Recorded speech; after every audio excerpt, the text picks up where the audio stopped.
to share a joy, sorrow, concern, or gratitude on both the virtual and Alluvial Avenue campuses, enter it now in the chat box.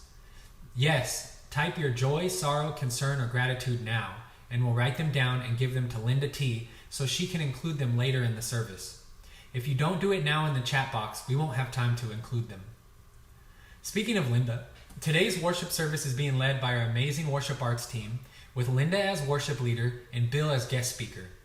Our minister, the Reverend Tim Kutzmark, is taking this Sunday off after leading a record-breaking 12 Sunday services in a row due to several short notice cancellations of guest speakers. Reverend Tim is back next Sunday with a scintillating sermon entitled Opening to Joy.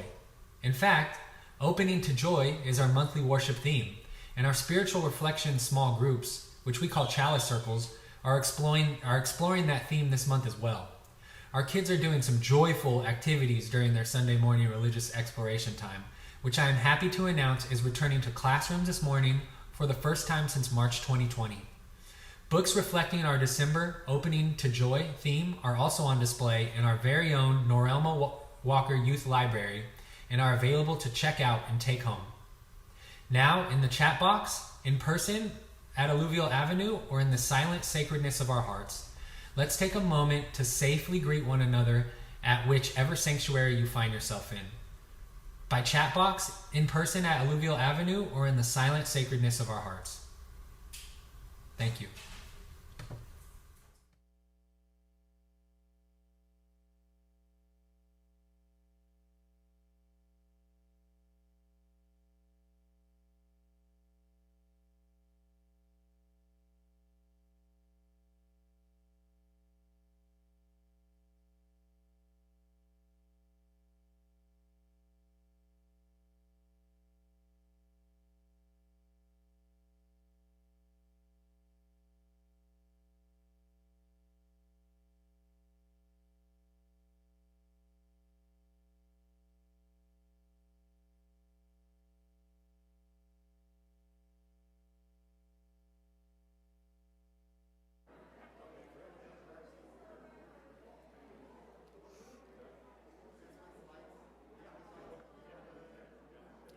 Good morning.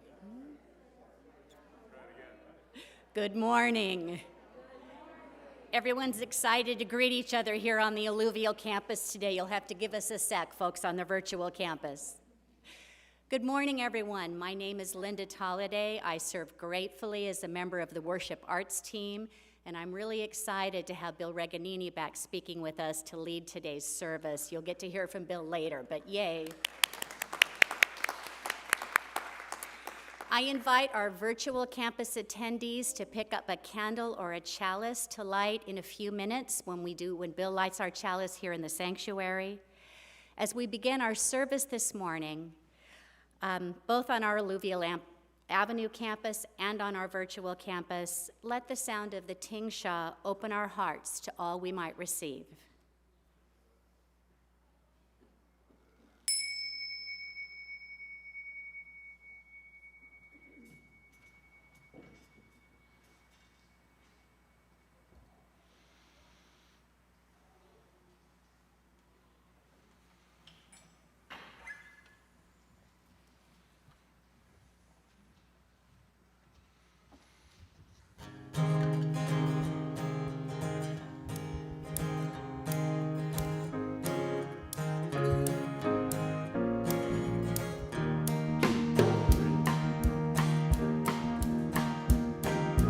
Amber called her uncle, said we're up here for the holiday.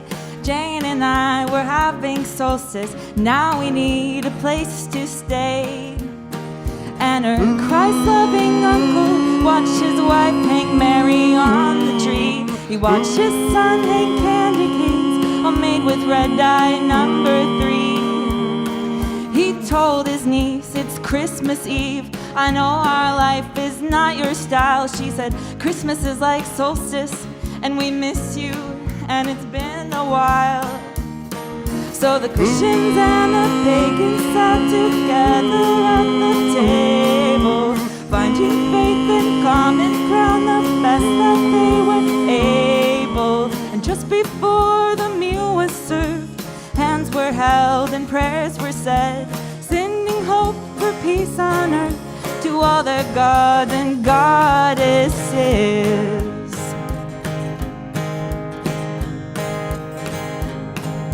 The food was great, the tree plugged in, the meal had gone without a hitch, till Tammy turned to Amber and said, "Is it true that you're a witch?" His mom jumped up and said, "The pies are burning," and she hit the kitchen, and it was Jane who spoke and said, "It's true, your cousin's not a Christian. But we love trees, we love the snow, the friends we have, the world we share, and you find magic from your God, and we find magic everywhere." So the Christians and the pagans sat together at the table, finding faith and common ground the best that they were able. Where does magic come from? I think magic's in the learning, 'cause now when Christians sit with pagans, only pumpkin pies are burning.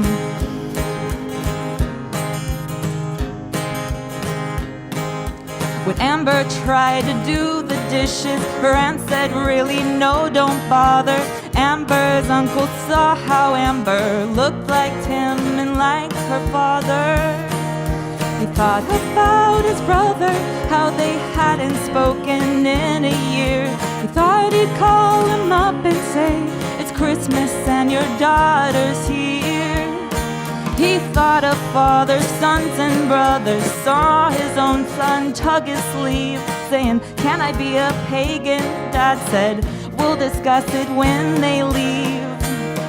So the Christians and the pagans sat together at the table, finding faith and common ground the best that they were able, lighting trees in darkness, learning new ways from the old, making sense of history, drawing warmth out of the cold.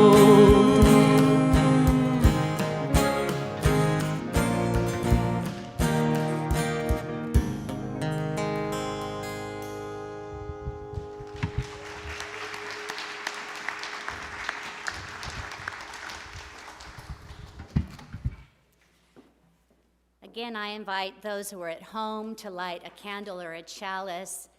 Bill will light the chalice here in the sanctuary to these words. For the gift of this day and our community of spiritual nurture and compassion, we give thanks. We light this chalice as a symbol of our faith. May our many sparks meet and merge in communion of heart and soul. I invite those present on our Alluvial Avenue campus to rise in body or spirit and join in singing "This Little Light of Mine." If you're present on our Alluvial campus and are not vaccinated, please sing in the sacredness of your heart.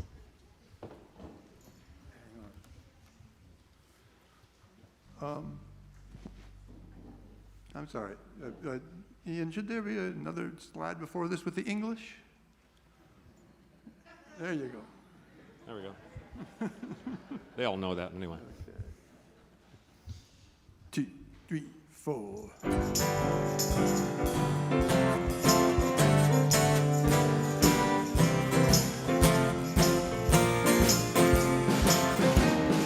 This little light of mine, I'm gonna let it shine. This little light of mine, I'm gonna let it shine. This little light of mine, I'm gonna let it shine. Let it shine, let it shine, let it shine. Mi pegnita luz la dejaré brillar. Mi pequeñita luz la dejaré brillar. Mi pequeñita luz la dejaré brillar. Brillará, brillará.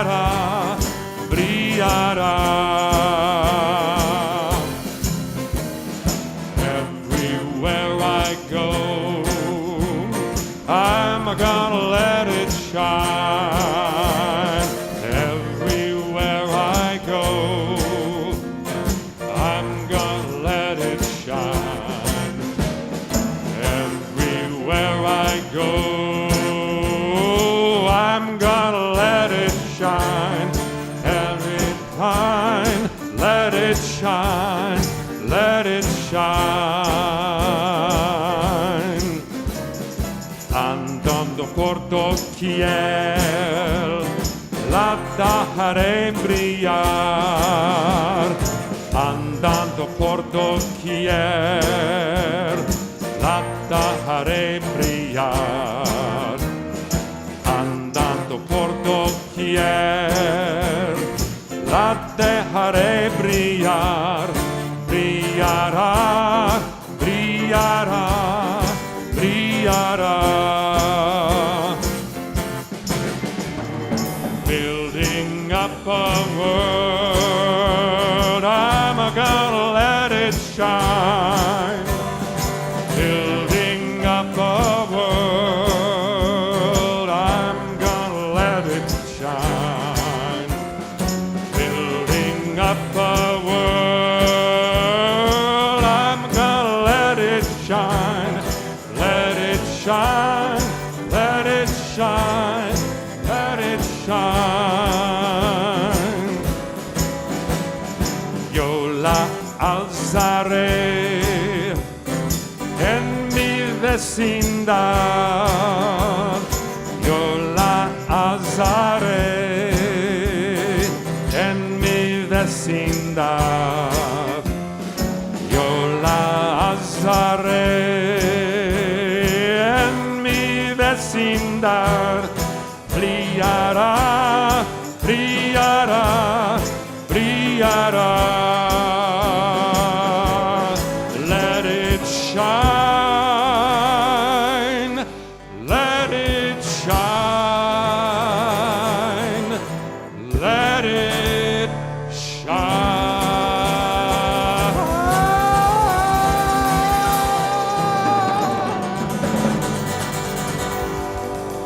Yeah.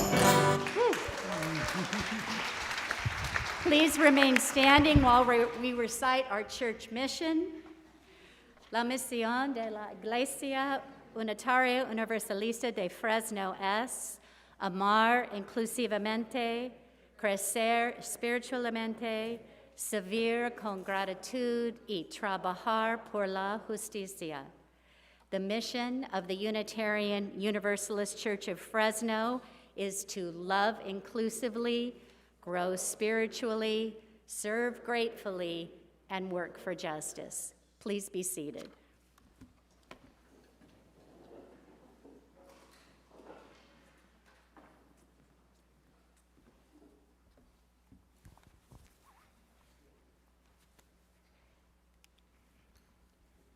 The Jewish Reform Shabbat service includes a wonderful proclamation about the importance of memory and history.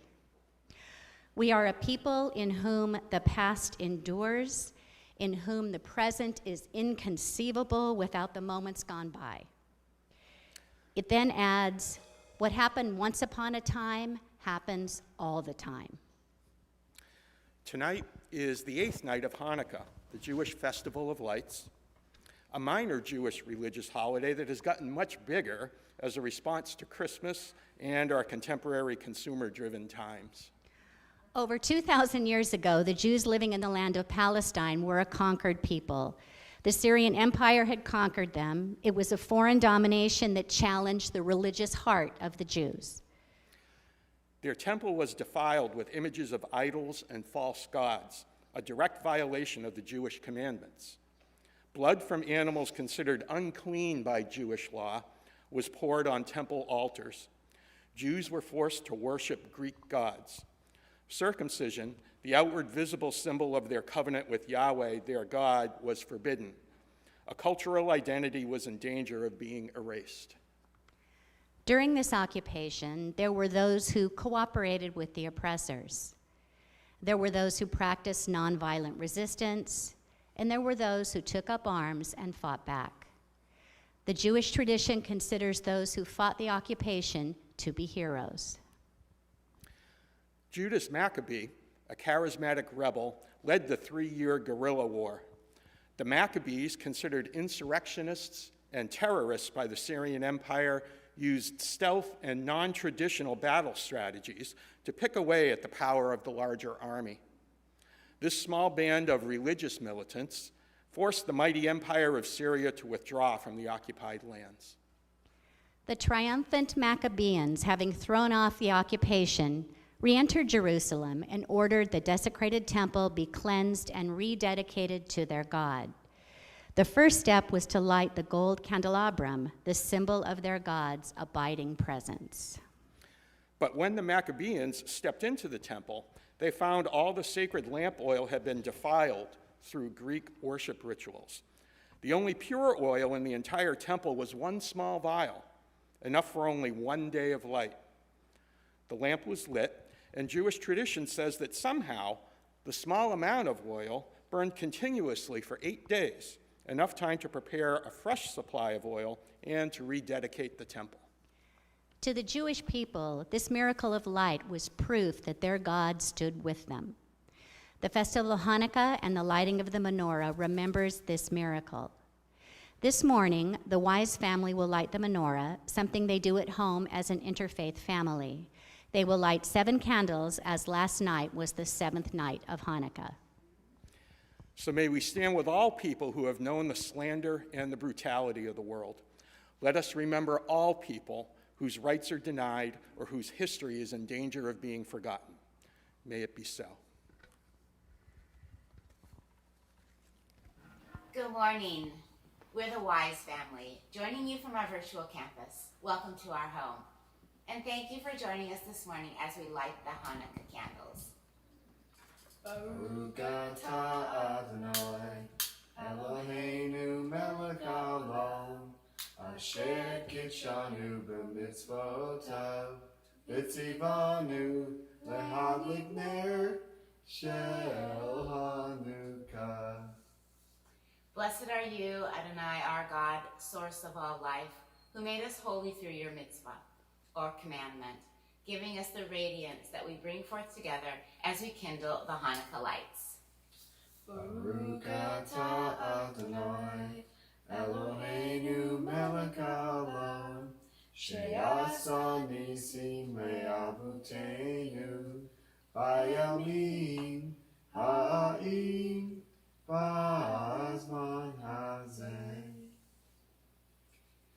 Blessed are you, Adonai, our God, source of all life, who performed wondrous deeds for our ancestors in days of old at this season. Happy Hanukkah, everybody. Bye.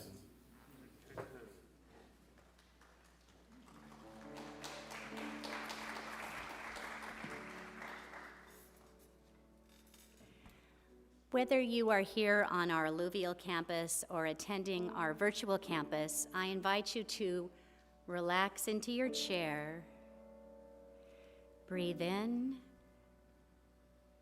and out, and in again,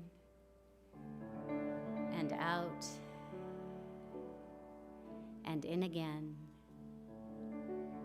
and out. We have 2 questions this week. The first is, where in the past week have you let your light shine?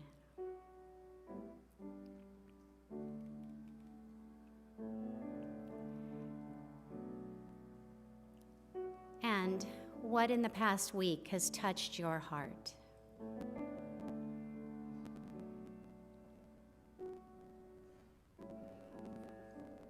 Many of you know I'm a middle school teacher. On Monday this week, our school had our first shelter-in-place drill since returning to in-person instruction on our campus. On Tuesday in Michigan, a 15-year-old young man killed 4 classmates with a gun his parents purchased for him in a Black Friday sale as a Christmas present. May our nation rid itself of its obsession with guns.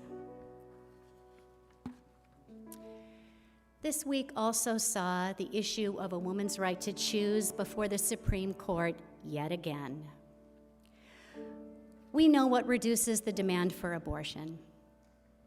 Age-appropriate, comprehensive sexuality education, such as the Unitarian Universalist AL curriculum, free, readily available birth control, pay equity, free, readily available, safe childcare. We also know what does not reduce the demand for abortion: banning abortion. May our Supreme Court justices remember this in their deliberations. Our Unitarian Universalist values call us to uphold a woman's right to make a decision regarding her own reproductive choices. We believe all bodies are sacred, and every person has the right to determine what happens to their own body at all phases of life, including if, when, and how they want to have children. If you're on our virtual campus and you support reproductive justice, please type RJ in the chat box. As some of us entered the sanctuary this morning, we may have chosen to record a joy or sorrow on the small cards in the back. Those on our virtual campus were invited to share a joy or a sorrow early on so we could get them onto cards. Here are some of the things that we are feeling this morning. Nico and Des have a joy. Eli turned 3 months this past Wednesday and is happy and healthy.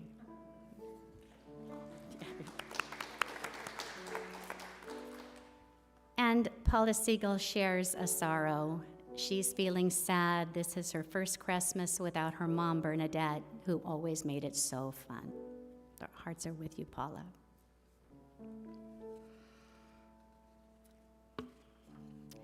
As we think of all that's been shared with us this morning and all that still lies in the sacredness of our hearts, we also hold in our thoughts those unable to be with us because of poor health or compromised mobility, including Judy P., Glenda R., Pat M., Dwayne B., and Al G. Let us expand our circle of love beyond these walls to those who have no one to remember them, to speak their names gently and with love. Through the light of our candle of community, may we and they be truly blessed.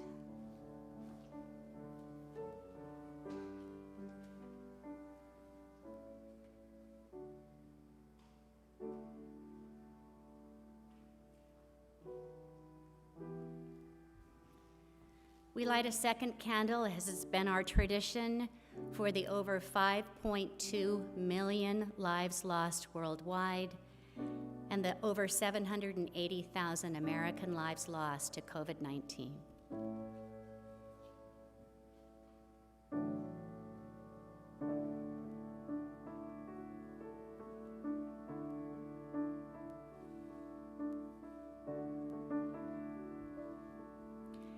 Today's call to meditation is meditation on breathing. When I breathe in, I'll breathe in peace. When I breathe out, I'll breathe out love. Quando respiro paz. Quando exhalo amor. When I breathe in, I'll breathe in peace. When I breathe out, I'll breathe out love. Quando respiro paz. Quando exhalo amor. When I breathe in, I breathe in peace. When I breathe out, I breathe out love. Quando respiro paz. Quando exhalo amor.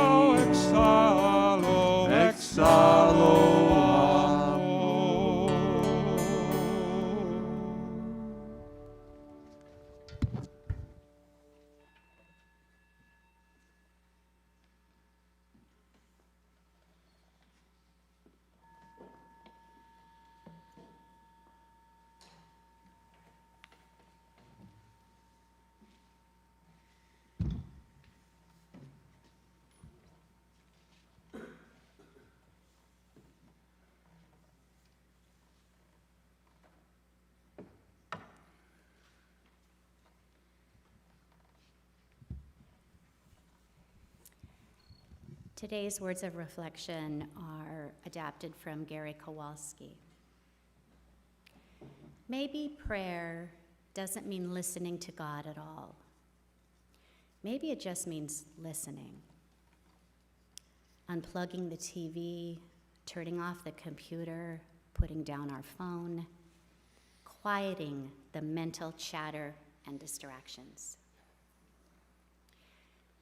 Maybe it means listening to the birds and the insects, the wind in the leaves, the creaking and groaning of the trees, noticing who else is out there, not far away, but nearby.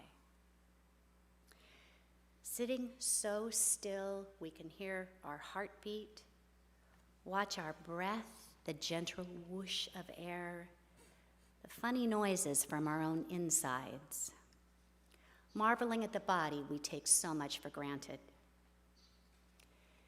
Maybe it means listening to our dreams, paying more attention to what we really want from life and less to all the nagging, scolding voices from our past. Or maybe it's all about listening to each other, not thinking ahead to how we can answer or rebut or parry or advise or admonish, but actually being present to each other. Perhaps if we just sit quietly, we'll overhear a peace whispering through the centuries,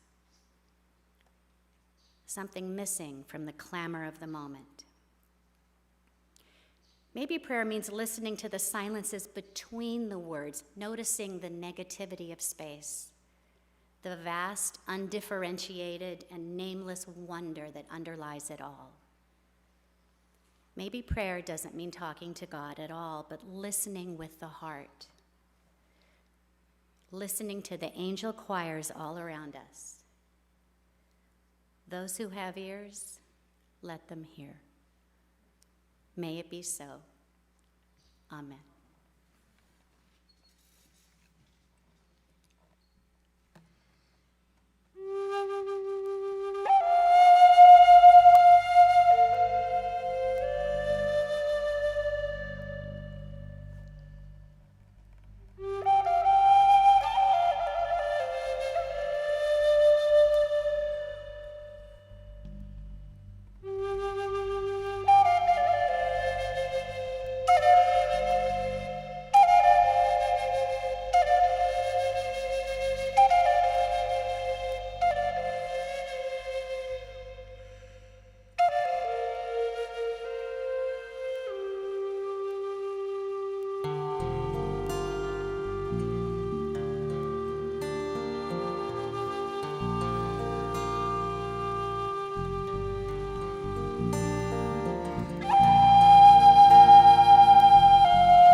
Thank you. That was absolutely lovely.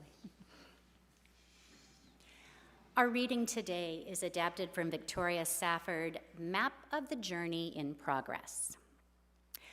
There's a road map of my life, and on it are many places that would not be visible to the naked eye. Here, for example, here's where I found my voice and chose to be brave. Here's a place where I forgave someone against my better judgment, and I survived that, and unexpectedly, amazingly, I became wiser.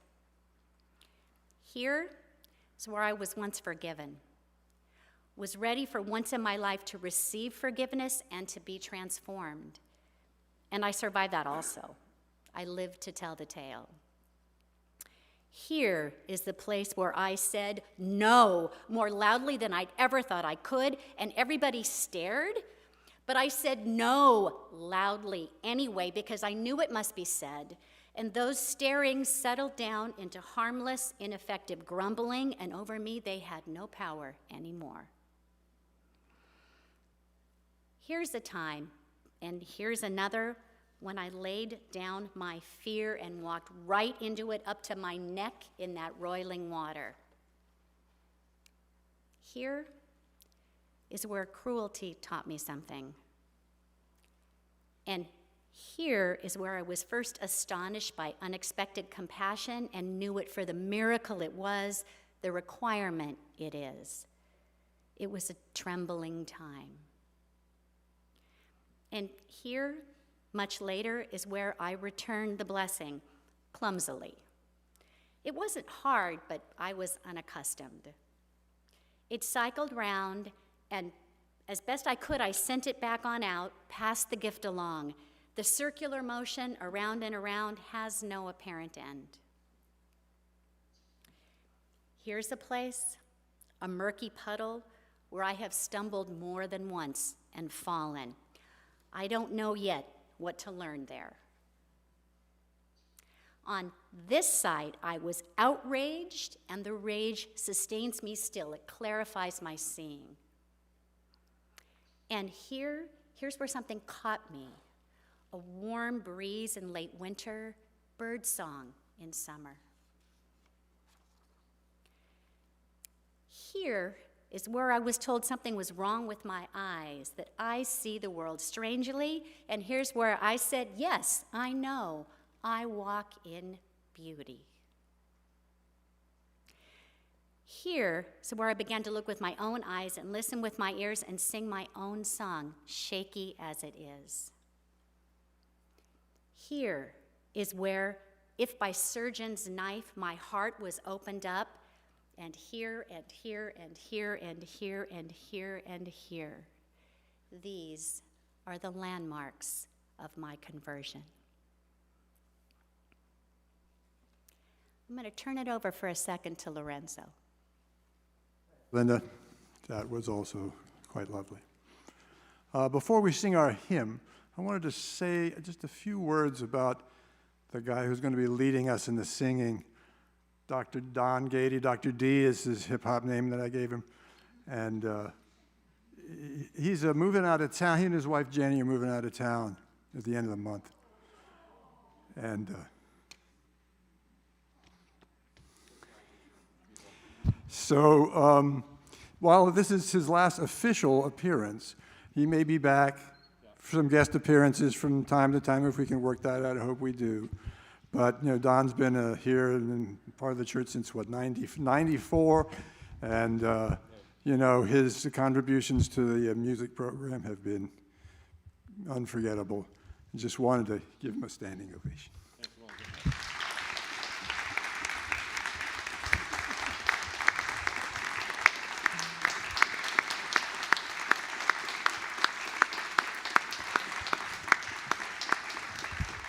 And you can remain standing as Don leads us in singing, When Our Heart is in a Holy Place.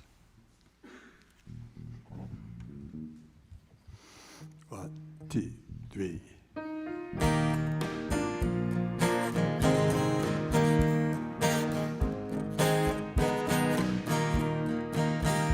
When our heart is in a holy place,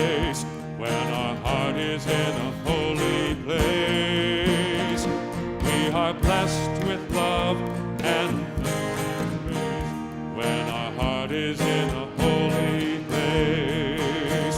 When we trust the wisdom in each other thus, every color, every creed and kind, and we see our faces in each other's eyes, then our heart is in a holy place.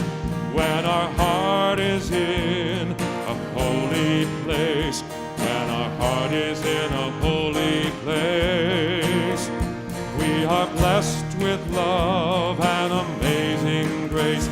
When our heart is in a holy place, when we tell our story from deep inside, and we listen with a loving mind, and we hear our voices in each other's words, then our heart is in a holy place.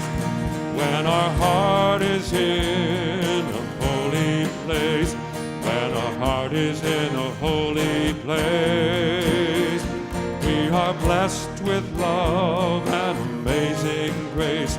When our heart is in a holy place, when we share the silence of sacred space, and the God of our heart stirs within, and we feel the power of each other's faith, then our heart is in a holy place.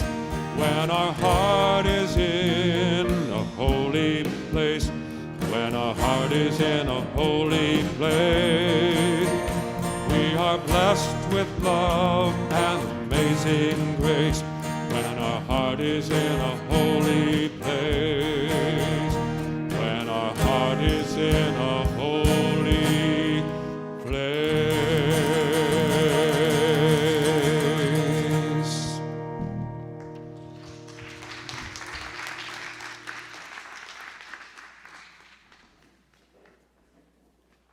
Thank you, Don. Thank you, Stolen Thunder. So you're in for a treat. If you haven't been here before when Bill Reganini has provided a sermon, then you're in for an experience. If you have, you already know this. If you've been through Bill's sermons before, you know you're in for a treat. I have to tell you, Bill Reganini is our current president of the Board of Trustees, and he's done a billion other things that he's going to tell you about, so I won't. I will just tell you that Bill has kept me coming to this church many times when I was thinking of stopping and not coming anymore. He has been the heart. He has been my compatriot on many, many frightening and terrible and wonderful journeys. I love him dearly, and I am thrilled to be up here with him today. Bill Reganini for today's sermon.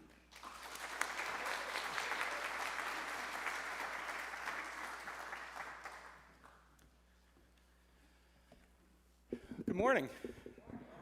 I'm so glad to be here to share this morning with you, and to everyone joining us on our virtual campus. I'm glad you're here too. As Linda told you, I'm Bill Reganini, and I serve gratefully as the president of your Board of Trustees. And over the years, it's been my pleasure to serve and hopefully be of some use on various committees and teams, some of which don't exist anymore since they've run their course, while others continue on. I've served as a worship associate, a strategic planning and oversight committee member, a budget subcommittee member. I've served on the pledge drive, the social media team, the second incarnation of the vision implementation team. I've taught religious exploration classes for our kids, and also our whole lives, our age-appropriate comprehensive sexuality curriculum. I co-chaired the ministerial search team, which suggested that the congregation call Reverend Tim as minister, and this is my third stint on the Board of Trustees. Now, I've rattled off that list not in search of a pat on the back or to solicit compliments. I did it to say thank you.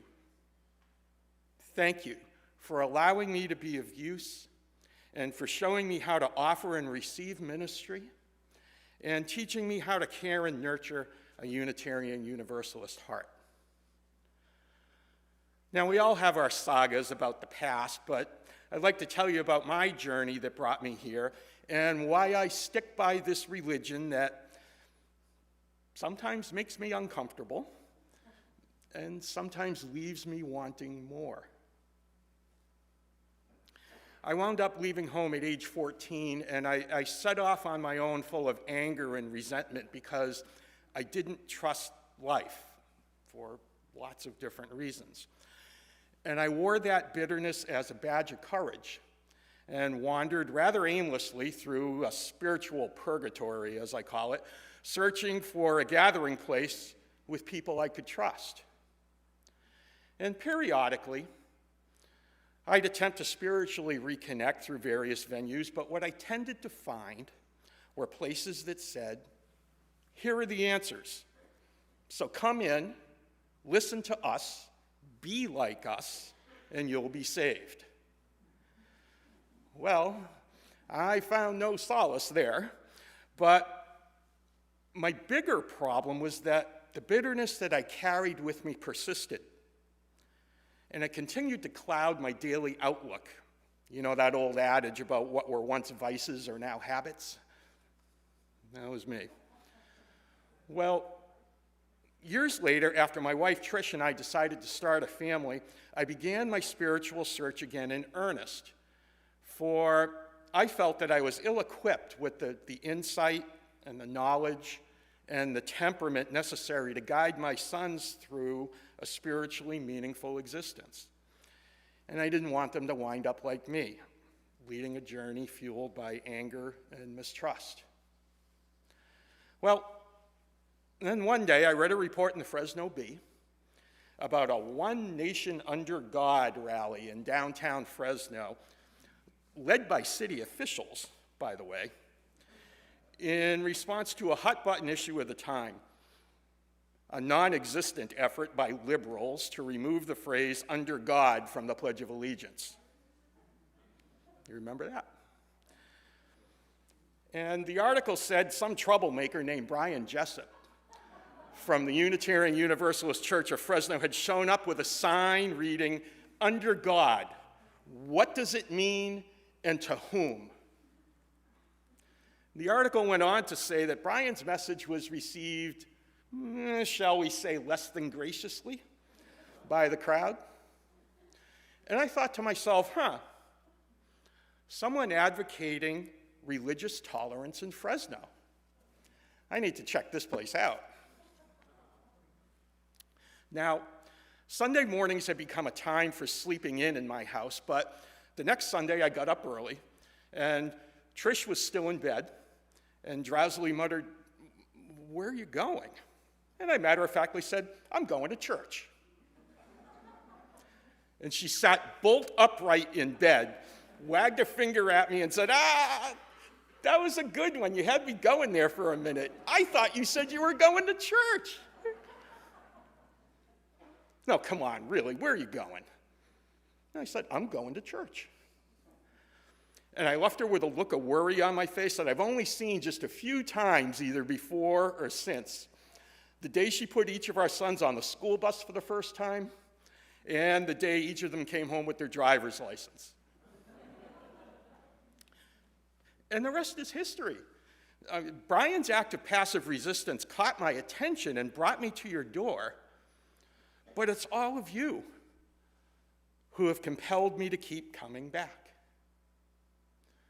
From religious education to our social justice efforts, to the community leadership roles we undertake, and now reaching out via technology, beyond the physical limitations of the sanctuary to provide spiritual nourishment, I'm still constantly amazed at what I've learned from you about how my heart has grown.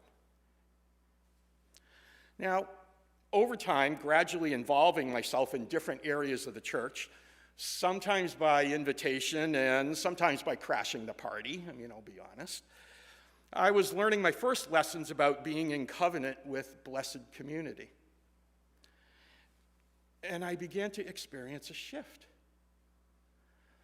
And it didn't involve the laying on of hands or speaking in tongues because, well, let's face it, that's just not our style. Although that does have a certain flamboyance that appeals to me on certain levels, but I digress.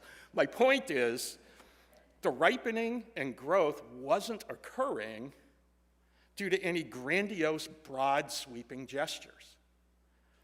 That hard, flinty, defensive coating encasing my heart was starting to crack, and the cultivation of my Unitarian Universalist heart was underway.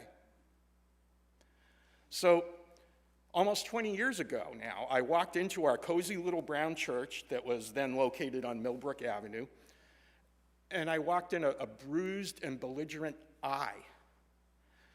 But in time, with a lot of work, the I began turning into we.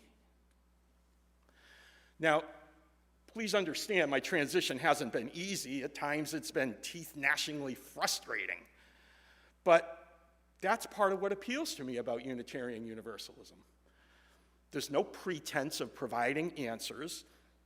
We are the institutionalization of religious freedom. We say out loud in our creedless membership requirements that the specifics of our beliefs or even our own personal spiritual practices do not need to conform to one another. What matter are our relationships. Our 7 Unitarian Universalist principles are all about our relationships. You're invited to come in and listen, be yourself, and we'll help you work through your questions. And I so appreciate being given the freedom to torment myself with these questions.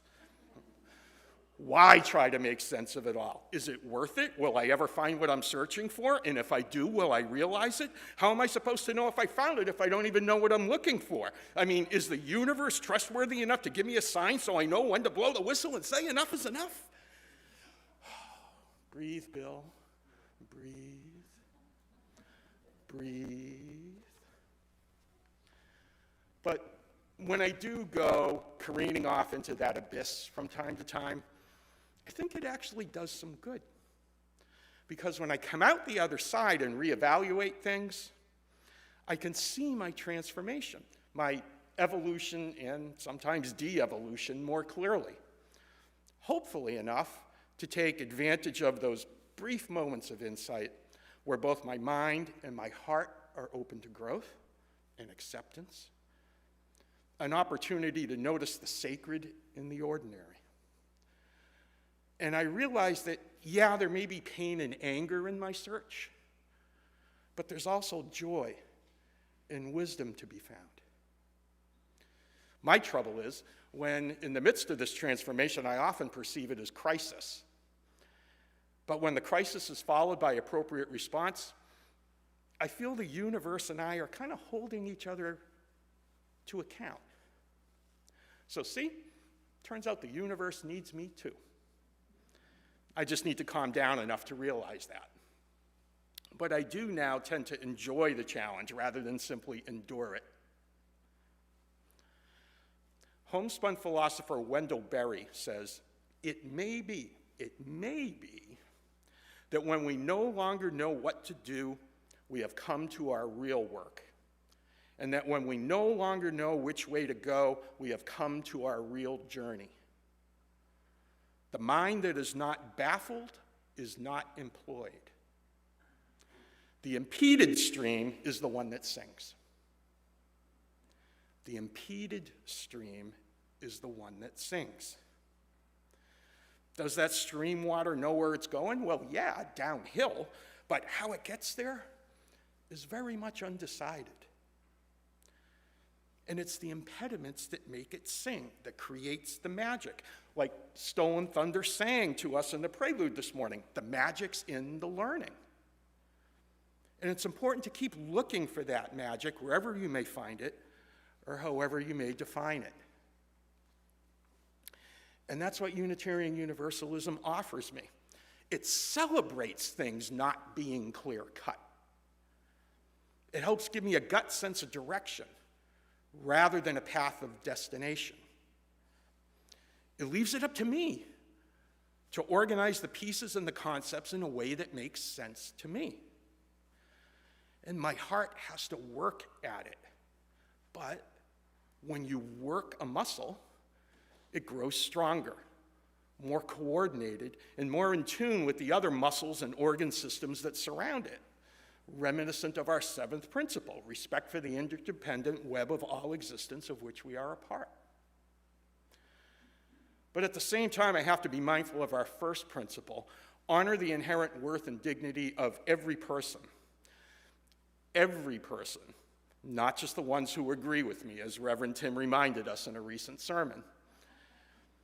And again, I'm not saying it's been easy for me, especially in these divisive times when cancel culture is rampant. But I'm learning to choose not to do that hastily. Treating those with whom I disagree with decency and respect is essential if I expect any progress. I can stay safe and warm in my self-righteousness and wash them in my judgment, or reach out with a gesture of respect. Now, I understand that's a two-way street and they have to be willing to accept it, but I have to do more than just rattle off my issues list at them. Otherwise, what can I expect? Except for them to perceive me as some sort of a threat. And what does that gain for either of us? And what hope is there for progress if I'm not willing to at least listen? As writer Paul Coelho says, the world is changed by your example, not by your opinion. Now, this is especially hard for me to do as someone who still bears some emotional scars from dogmatic religious childhood experiences. And as enamored as I am with Unitarian Universalism, I have to remember that our religion doesn't have a corner on the market for compassion and philanthropy. And I shouldn't dismiss these gifts from others just because they may come wrapped in different packages than what I'm used to. So I try to remember the lesson of military chaplain Captain George Tyner, who says, whatever religious tradition you call your own, you'll probably find religious diversity even within it. Sound familiar?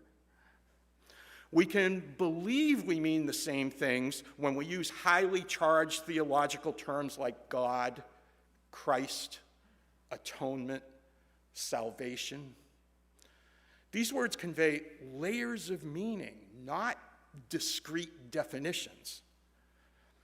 And it's important to remember this and do our own mental translations as we communicate with each other. He continues, that is what I call being religiously multilingual. You need not accept someone else's language as your own. You don't even have to speak another language fluently, but you should try to understand enough that you can carry on a meaningful conversation, build mutual understanding, and forge lasting relationships across religious differences. Every such conversation is an opportunity to move the world toward peace. I love that line that he wrote.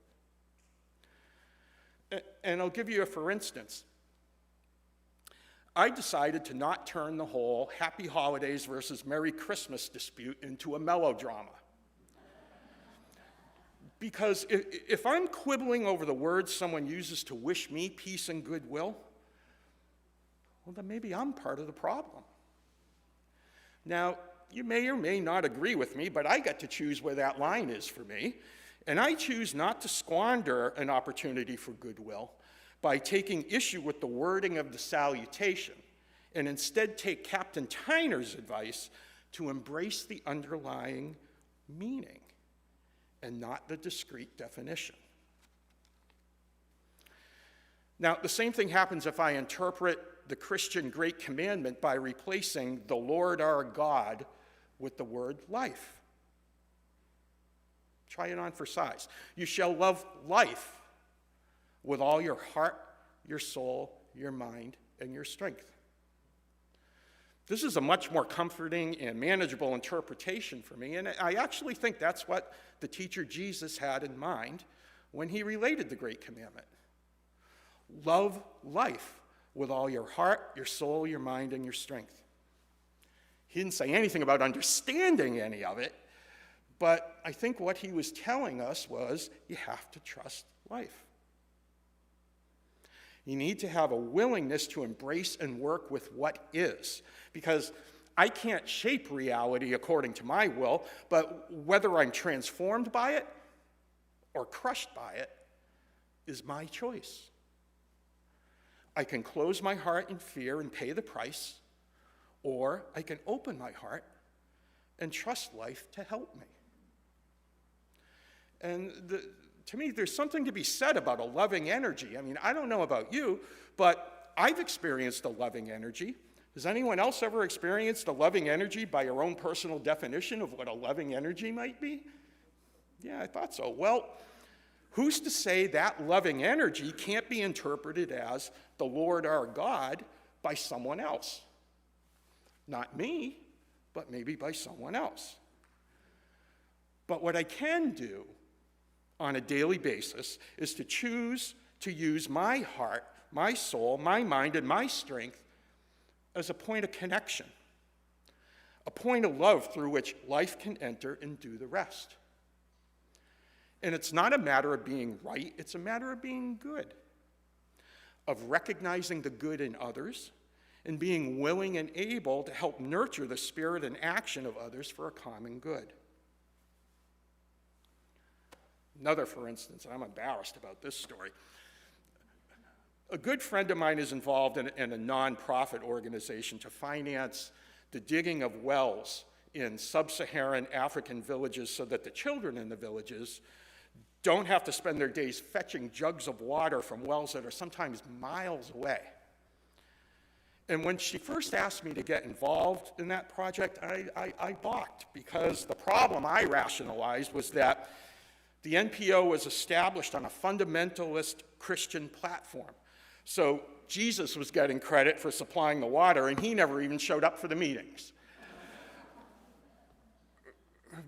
But now, with a clearer mind and intent, I'm embarrassed to admit my short-sighted attitude.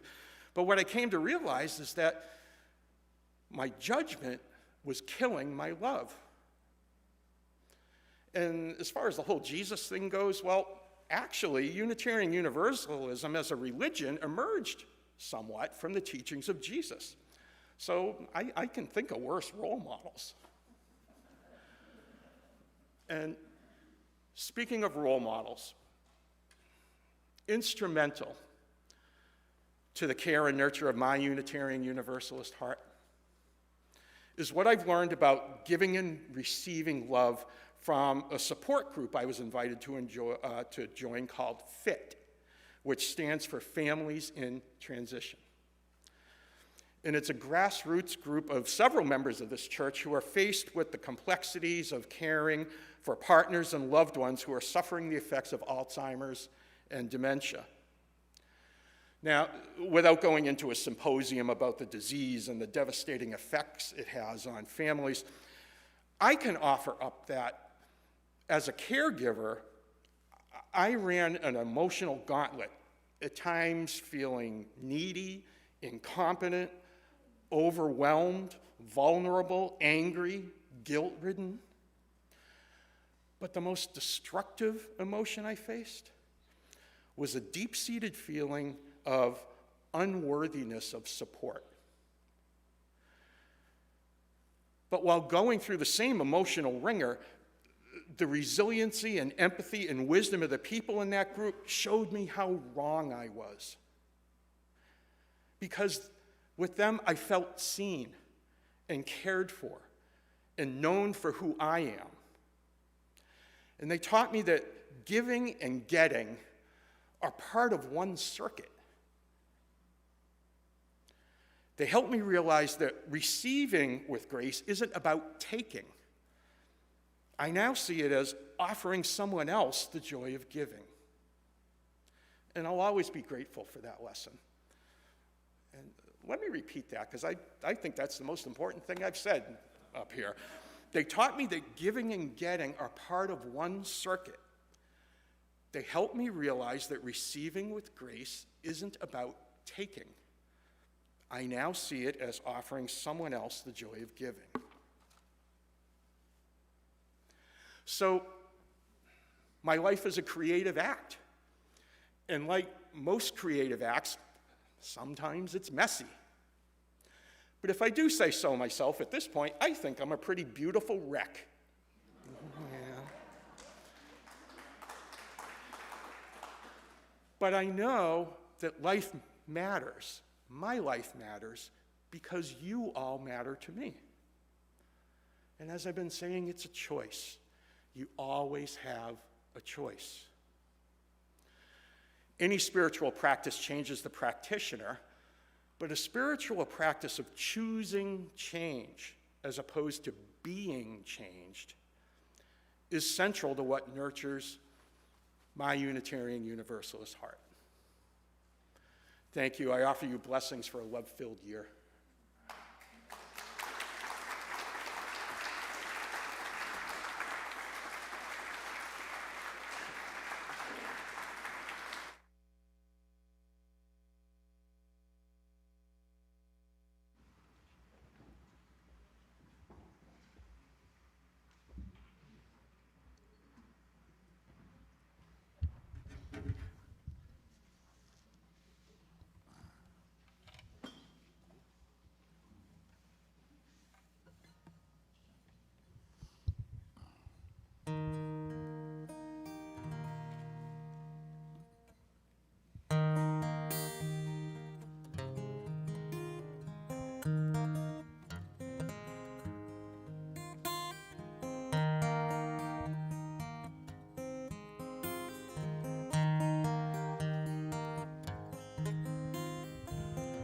Got my own roots to water.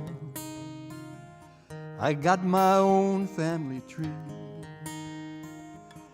Got my own set of heroes that mean something to me.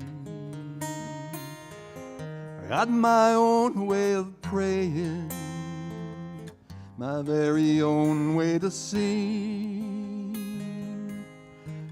Still I'm connected to you and everyone and everything.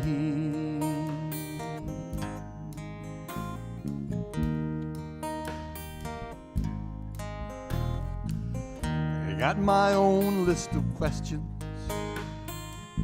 I got my own truth to live. I got my own handmade gifts that I'm longing to give. Got my own star to follow. I got my own rivers to cross, and my own time.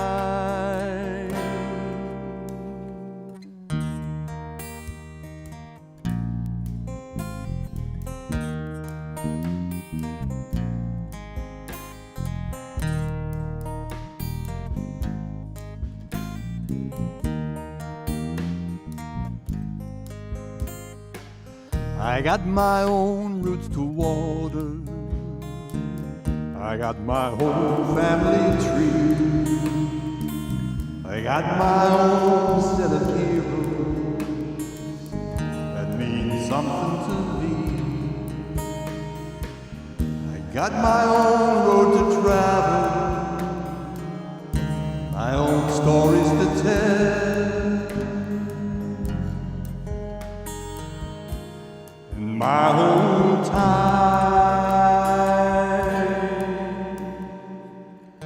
Got my own way of talking, got my own way to smile, got my own way of walking, my own look and style. Got my own way of praying, my very own way to sing. Still I'm connected to you and everyone and everything, everything.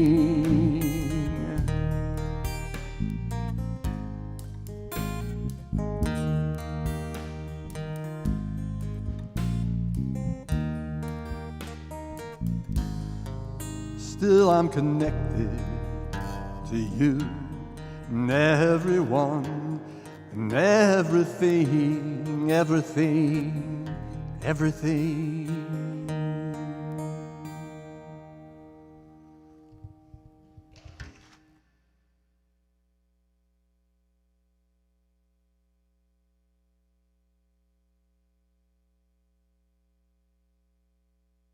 Hey, Floyd here again. I help out on our worship arts team.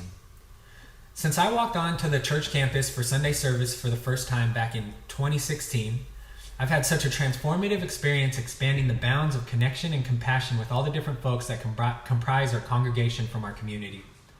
These connections inspire me to serve gratefully and give back to the church in different ways, including financially. Even if you faithfully make your pledge for the year, I'd invite those who are able to consider making a special Sunday contribution. And if you're a member of our online church campus, consider making a special contribution if you've never done it before.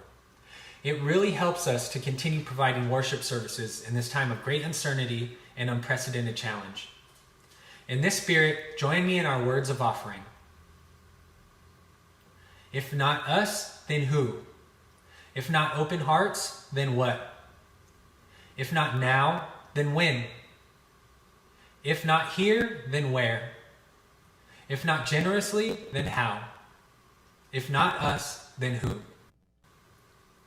Here's a slide showing how you can make a financial contribution right now, or if you're on the Alluvial Avenue campus, you can always drop cash or a check into the basket on your way out of the sanctuary. We can't pass the basket around right now because of the pandemic. Thank you in advance for saying yes. May this church continue to be worthy of the many forms of your gifts. May those gifts allow us to continue to bring these Sunday services into your home each week. Thank you.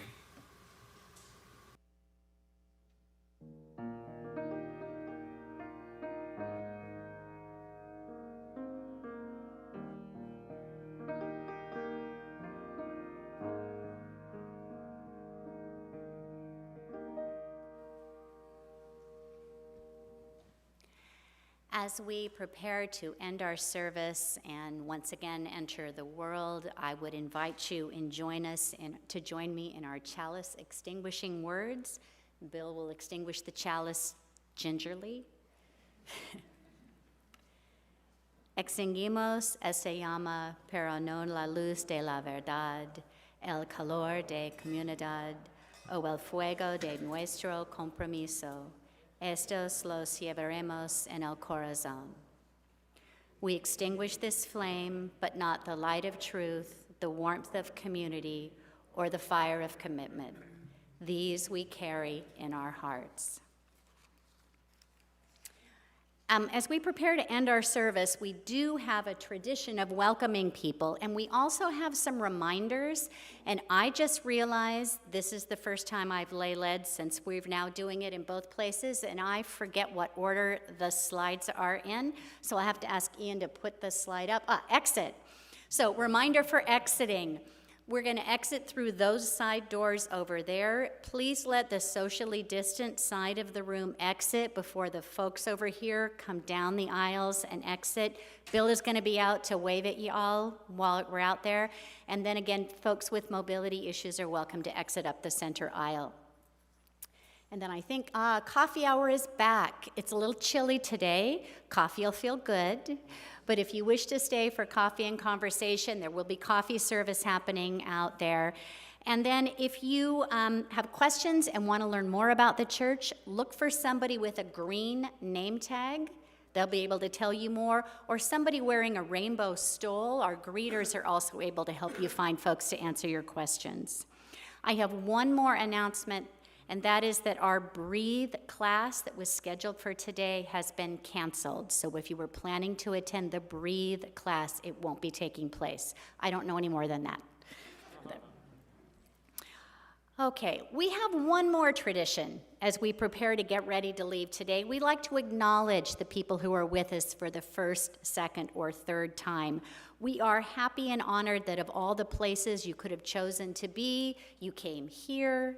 We're happy that when you could have slept in, instead you got online and joined us in our virtual community.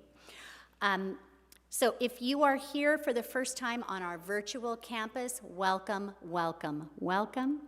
If you're here on our Alluvial Avenue campus for the first, second, or third time, could you stand for a minute? I promise we won't leave you standing long. We would just like to acknowledge your presence. Welcome, welcome, welcome, welcome. And now will the rest of you rise as you're willing and able? Please place your hands over your precious heart for our closing words and sung benediction. May the love that overcomes all differences, that heals all wounds, that puts flight all fears, that reconciles all who are separated, be in us and among us, now and always. Blessed be. Amen. 1, 2, 3, 4.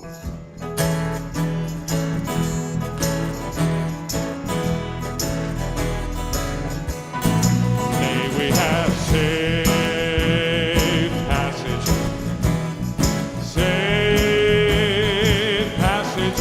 May we have safe passage, safe passage on our way, safe passage on your way, wanderer, safe passage on your way, searcher, safe passage on your way, sweet pilgrim, safe passage on your way.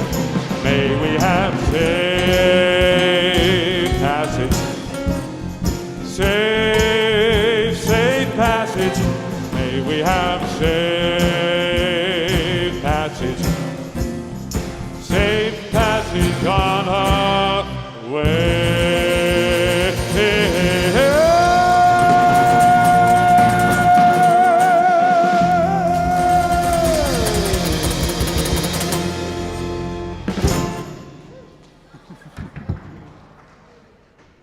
One, two, three.